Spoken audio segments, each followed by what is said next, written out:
जैसे जैसे सर्दी और कोहरे का असर बढ़ रहा है, सरिस्का बाग परियोजना में शिकारियों की घुसपैठ की आशंका बढ़ गई है।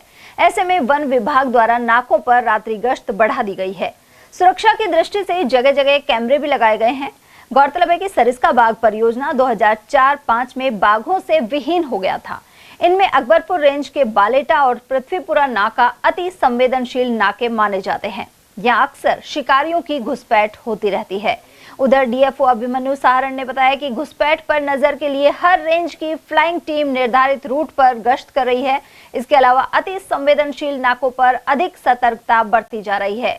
जैसे हमने सुबह के लिए दल बनाए हैं, वैसे ही हमने रात्रि गश्त के लिए भी हमने दल बनाए हैं। हमारी फ्लाइंग टीम्स, हर रेंज की फ्लाइंग टीम्स रात्रि को निर्धारित रूट पे गश्त करती है और किसी भी प्रकार की ऐसी गतिविधि मिलती है तो उस पर तुरंत एक्शन लेते हैं। सर, ऐसे कौन से नाके हैं अति संवेदनशील है, यहाँ घुसपैठ की अधिक संभावना रहती है? हमारा जो ईस्टर्न पार्ट है, थोड़ा बालेटा वाला क्षेत्र है, पृथ्वीपुरा वाला क्षेत्र है, दमाला, ये थोड़े से हमारे सेंसिटिव पार्ट्स हैं जहाँ पर ऐसी घटनाएं पहले भी घटित हुई हैं। तो इस पे हमारा विशेष प्रयास किया जा रहा है कि इन क्षेत्रों के अंदर कंट्रोल।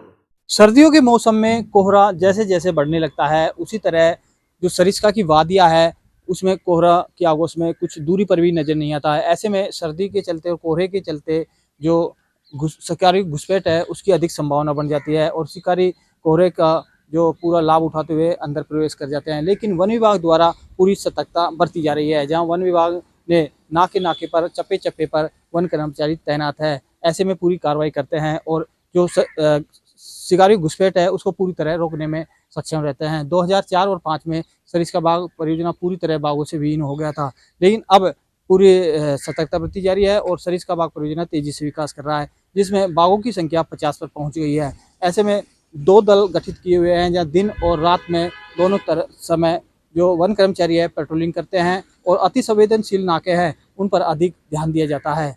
जहाँ सुरक्षा व्यवस्था को लेकर चाक चौबंद व्यवस्था है और वन विभाग पूरी तरह सतर्कता बरत रहा है ताकि शिकारियों की घुसपैठ पर पूरी पाबंदी लगा सके। मैं धर्मेंद्र शर्मा, ATL न्यूज अलवर। गौरतलब है कि सरिस्का में अब बाघों की संख्या करीब 50 पर पहुंच गई है। बाघ विहीन होने के बाद यहां वर्ष 2008 में रणथंभौर से हेलीकॉप्टर द्वारा बाघ लाया गया था। इसके बाद से इनके कुनबे में लगातार बढ़ोतरी हो रही है।